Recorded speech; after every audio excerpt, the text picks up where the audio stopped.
welcome to another episode of Municipal Focus. Now, you know this particular program. I'm a co-producer of the show along with Bob Hayes. Bob Hayes is on assignment this week. He'll be back probably the next episode. We have a lot to talk about coming up, so stay tuned for probably the next couple of episodes. We'll feature myself and Bob talking here on Municipal Focus. But my name is Kevin Tocci, and I'll be here for the next 30 minutes.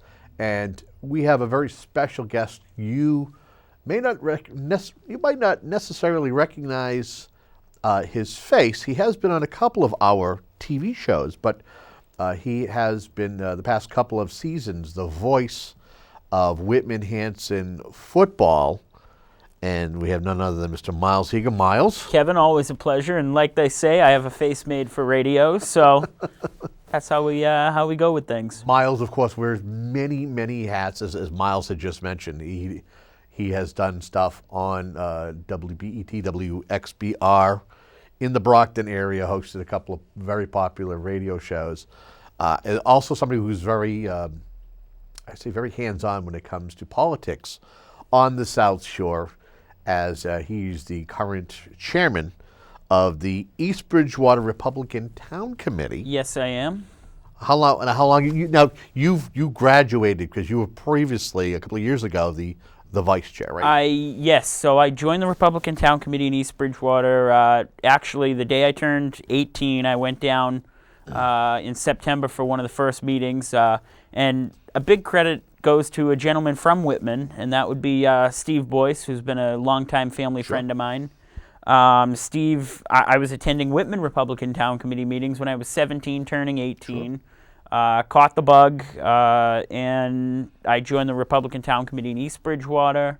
2009, I believe, right around the time Scott Brown was running for the special Senate race.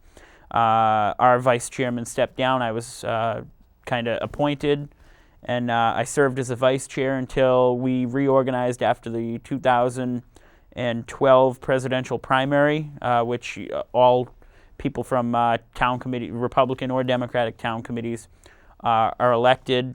And so I was elected, and I ran for the chairman spot of the East Bridgewater Republican Town Committee in 2012, and I have served in that capacity since. And we've done an excellent job electing some of our own members to town offices. And last year, 2015, I ran for the first time, and what should have been an unopposed race, I was elected to the Board of Health in East Bridgewater against a write-in candidate who had declared the day before the election that he was running, and I beat him by 50-something votes. So it's always interesting. Yeah. And I actually was going to mention that he is an elected official. I am. And also a tip of the cap to Steve Boyce, who is currently a member of the Whitman-Hanson Regional School District's school committee. He's a school committee member and does a fantastic job. So tip of the cap to Steve Boyce. Now, kind of the idea or the temperament of our conversation, again, we kind of start things out talking, getting to know Myles a little bit and refreshing you as to him being here. Actually, he was also on another program. Hunter's World. Hunter's World with James Hunter. So we, just in case you happen to see him on, you're like, where do I know that young man from? You know. But Myles is, as I said, very active politically, and everybody knows that this is going to be a big year for politics, as we will be electing our next leader here in the nation.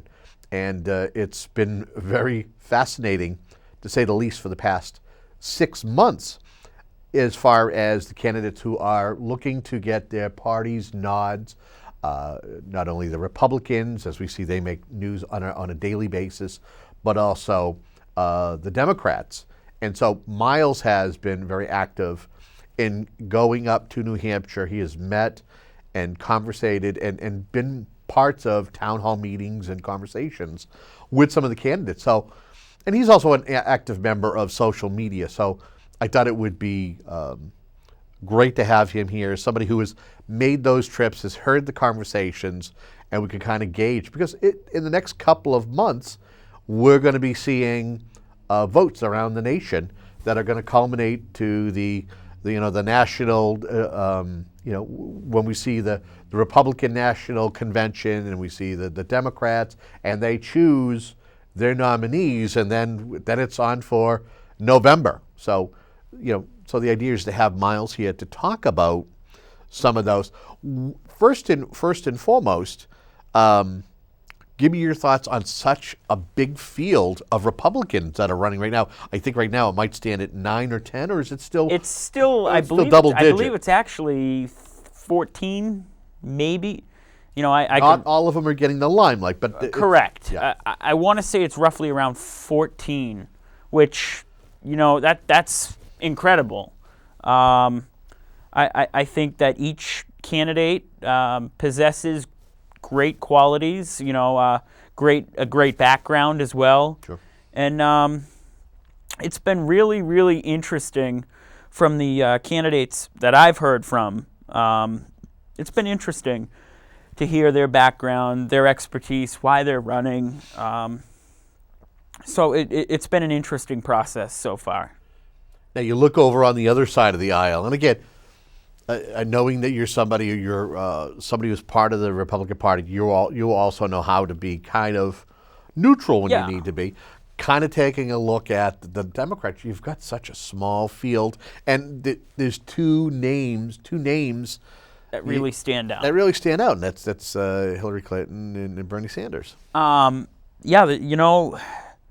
it's a very small field on the Democratic side, and you see the two mainstays, and you could kind of compare Bernie Sanders to Donald Trump with the crowds that they're drawing.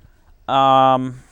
Bernie Sanders is really resonating, I guess, with the younger crowd and the college age crowd, and that's a testament to his platform. What do you feel in particular he's resonating with those young individuals? Is it something that he's saying? Because you look back 8 years ago, there was something that Barack Obama was able to do to motivate people to get out and vote. Right. And it's not necessarily things I would agree with politically, or it's not where I kind of stand. But the kids nowadays, I'm 25, turning 26 this coming summer. The younger kids in college, they are, I guess you could say, spoon-fed views and world ideas in college, and so I think a lot of what they learn in college, Bernie Sanders saying that we can have free education and we can socialist views. Yes, to the young eye and the young ear, they are believing what he's saying, and that's not a discredit to his views. I think each person comes with different ideas and different backgrounds, and I think Bernie is resonating with the young kids for a lot of what he's saying, and some of the promises that he's making if he's elected president. What about Hillary? Is Hillary is kind of one of those. A lot of folks that I have heard, they see it as they feel that this is her race to lose. There's a lot. She comes with a lot of baggage.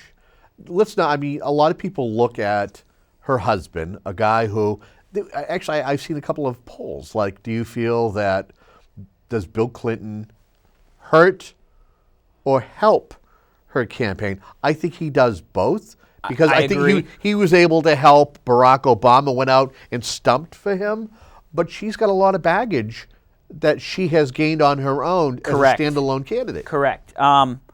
As a Republican, I kind of like Bill Clinton. It makes me cringe to say that, but I think Bill Clinton he's smooth. He knows how to play it. Play it off when the camera is on, and he is smooth. Yep. And, I'm not saying I'd vote for him, but there's that trust factor there. Sure. I feel warm and fuzzy when Bill Clinton comes on TV. Is it because he knows how to play the sax? Is that what it is? he's a musician. He likes to smoke cigars too. That. Likes to run into McDonald's once in a while, get himself a Not cheeseburger. anymore. I mean, I guess he's vegan. He's been vegan for a couple of years now. Really? Yeah. Do they serve those at McDonald's? I don't think so. I don't think so, no. But Bill Clinton, there's that just warm and fuzzy trust factor. When Bill was elected in '92 when he beat George H.W. Bush, he was pretty liberal. Newt Gingrich got him to, compromise, work with him. Yep. And, all in all, I'd say Bill was a rather moderate Democrat president. Middle of the road kind of guy. Yeah. That being said, that warm and fuzzy factor and the I feel good and, moderate, Democrat Bill Clinton, his wife's the complete opposite of him. Yep. She's just about as far left, if not further, than Barack Obama. And you got to think Bernie Sanders is further out than her. And she's got a lot of baggage. You've got, Benghazi. You also got to remember back to the 70s and Watergate. Yeah. I think more or less the whole email scandal in Benghazi. The email, yeah. Those are going to be the two things that may still hinder her for whether it's going to be for the next 30 to 60 days or for the next 6 to 8 months, depending on how her campaign trends. It completely depends. Bernie Sanders, I don't quite think has what it takes on the Democratic side to beat Hillary. He may win a couple of states. I from looking at poll numbers, I don't think he's quite there. But, Obama, nobody knew Barack Obama running in 2008, right. And he polled low, and next thing you know, we're electing him the President of the United States. It's really interesting on that side of things. Obviously, those two, Bernie and Hillary are the two front runners, but then you got Martin O'Malley, who's kind of got a more toned-down message on the Yep. Democratic side.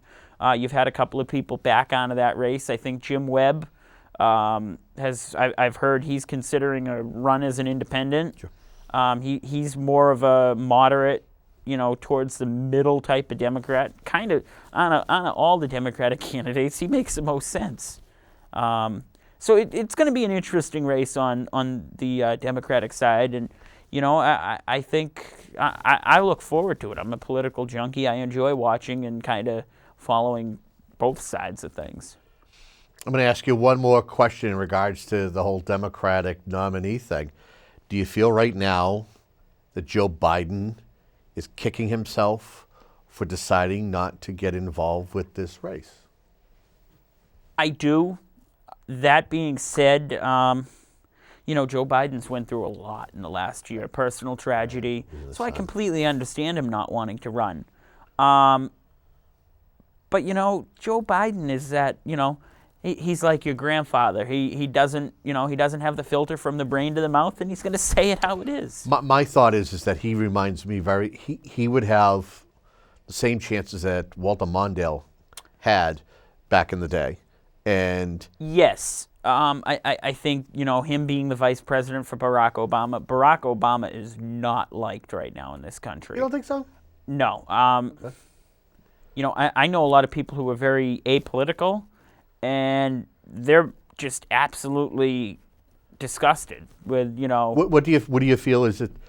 What do you feel are the things that people are hoping whoever is next to be sworn in for the next 4 or 8 years? I mean, it depends on how well they do the first term. Right. What are people going to want that is different than the current president? The workforce is down. People want, people to get back to work. I think that being said, immigration is a big thing right now. The Syrian refugees, that's a complete disaster. You've got Mexico, no border security at all down in Mexico. The economy is completely tanking. I just feel, there's a lot. There's a lot.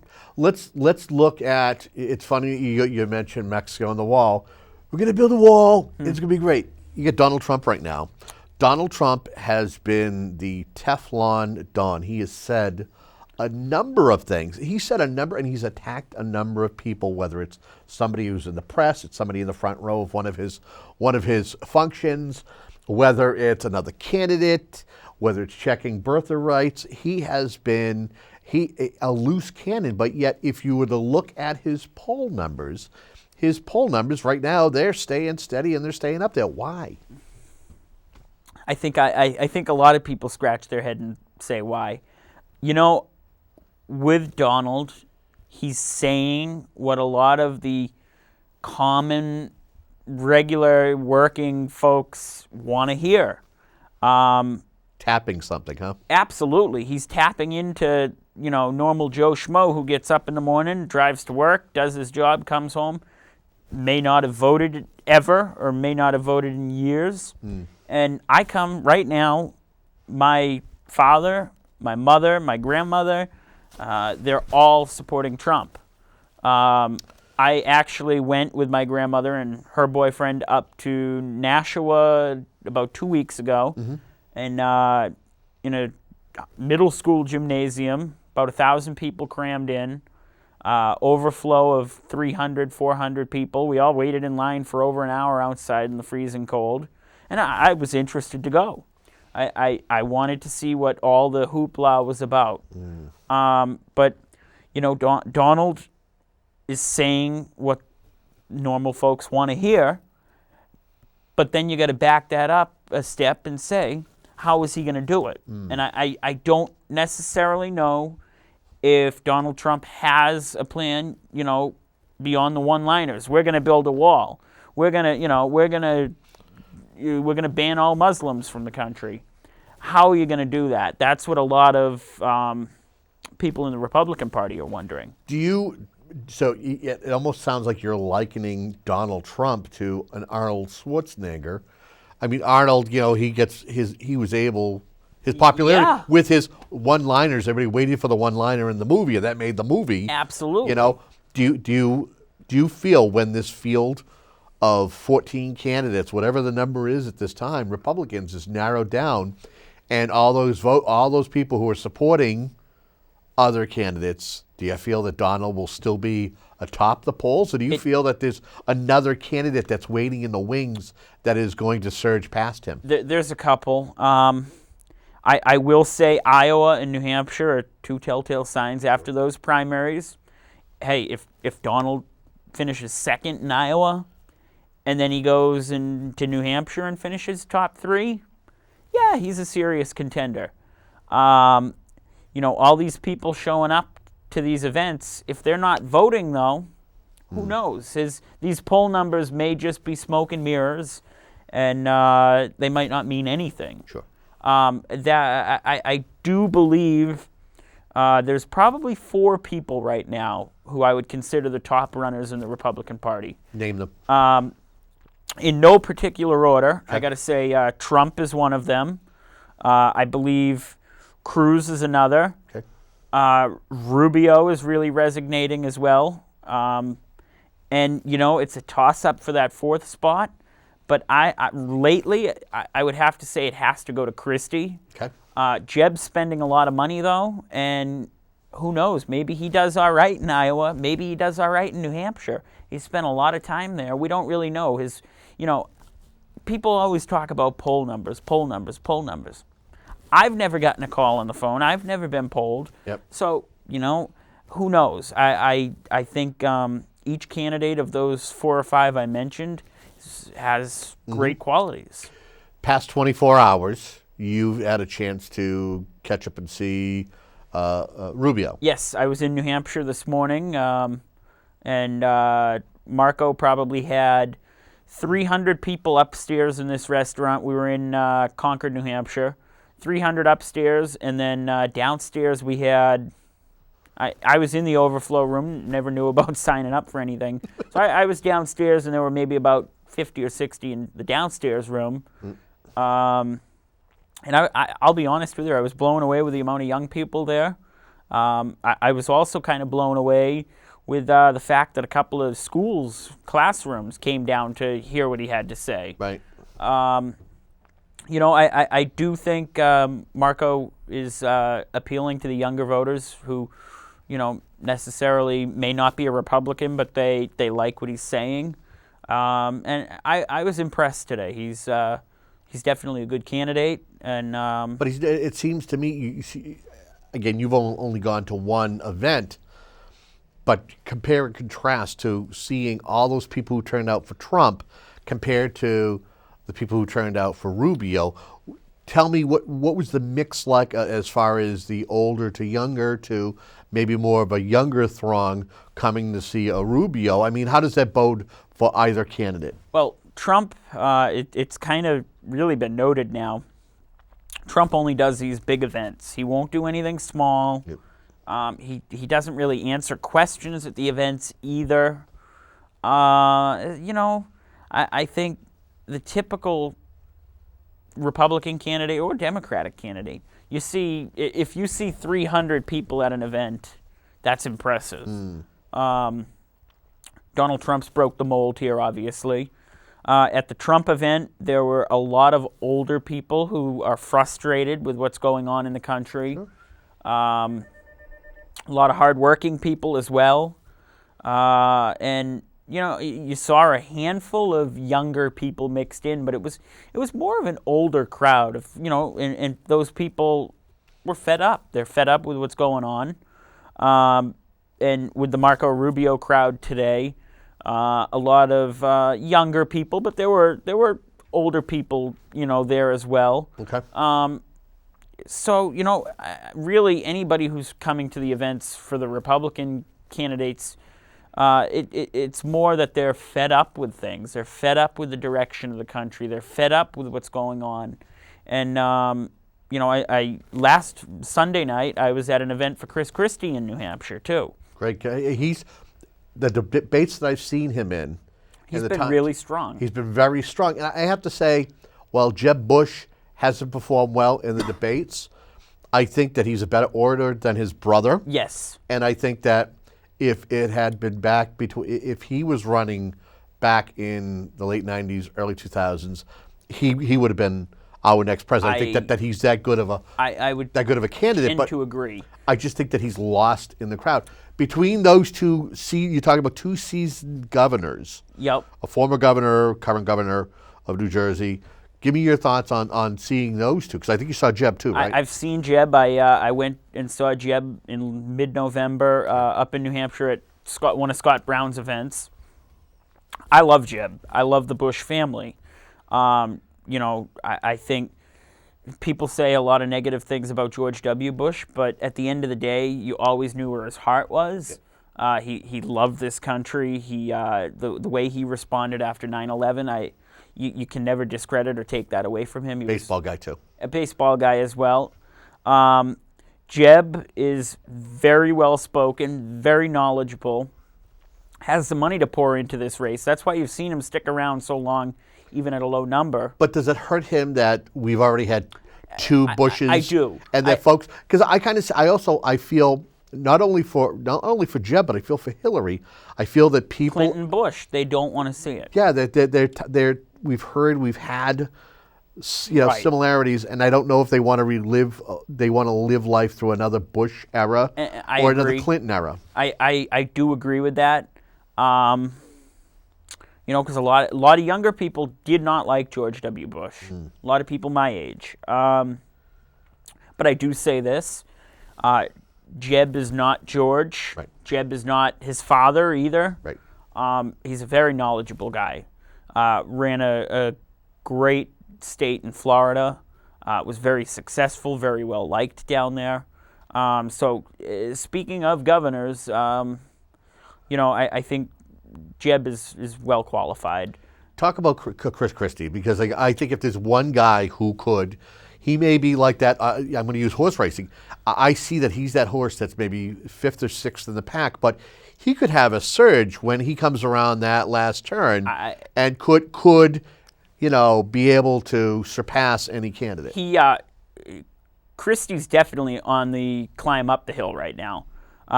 And for people who might not like Donald Trump or might be turned off by Donald Trump, yep, Chris Christie's the guy. He's not afraid to tell you how it is, and you know, he's definitely tough. He's had to work with people across the aisle a lot. In New Jersey, he has a Democratic legislator pulling through. I like Chris Christie, and I like Jeb. That I do really think at the end of the day, whoever the Republican nominee is, whether it be Jeb or Christie, who might, you know, be a governor, Sure. they're in a better position than maybe a senator. But I think Marco Rubio would make a great candidate, and if Rubio is the candidate and the nominee in the Republican Party, I think him or even Donald Trump should pick a governor to be their vice president. Christie said it the other night at the town hall. If he had to pick a running mate, he wants to pick a governor because he knows they'd be ready to lead at a drop of a dime. Sure, they understand what you know, what happens when it comes to the states and the structure and the needs of, you know, like a Commonwealth like Massachusetts or something like that. You understand, you have a better understanding. I mean, the United States is a collection of states, and to have an idea of what's going on the ground level always can help you when it comes to, you know, serving the domestic part of your time as a president. If I was to ask you, who do you feel, is there one or two dark horses that we haven't talked about? I actually have my thought as to who a dark horse is, but I want to hear yours. You can't count John Kasich out from Ohio. It seems like his numbers have went up lately in New Hampshire. I think Kasich's pretty good. And one other person I would say is Carly Fiorina. You think so? I do. And, you know, being on the Board of Health in East Bridgewater, I'm also on the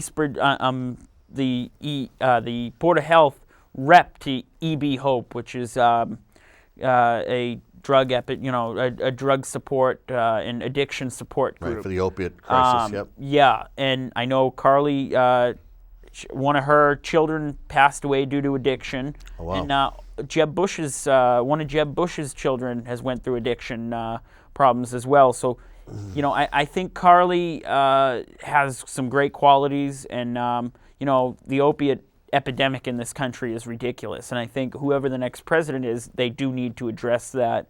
So those are my two dark horses for sure. You touched on. I feel John Kasich could be one of those guys who if comes out of nowhere. If he's not the nominee, I think he's definitely going to be in the talk for a vice presidential pick. Being from Ohio, a swing state, that would be one of my kind of predictions as well. Who are the two that we see on that? Who are the two candidates that you see down the road that are going to be on the ballot quickly? Democrat and Republican. Do we see Trump versus Sanders? Do we see Trump versus Bernie? Do we see the two crazies going at it, or do we see something more settled down and more common sense? If I had to predict right now, today, and it doesn't necessarily mean I'd support the candidate on the Republican side, I would say it'll be Hillary against Marco Rubio.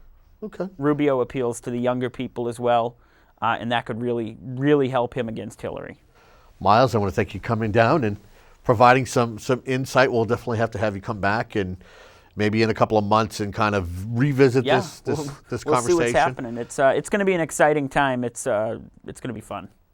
And folks, that's all we have for Municipal Focus. As we try to do here on a regular basis, talk about some of the things that are going on, not only here in the communities, but on all levels of government.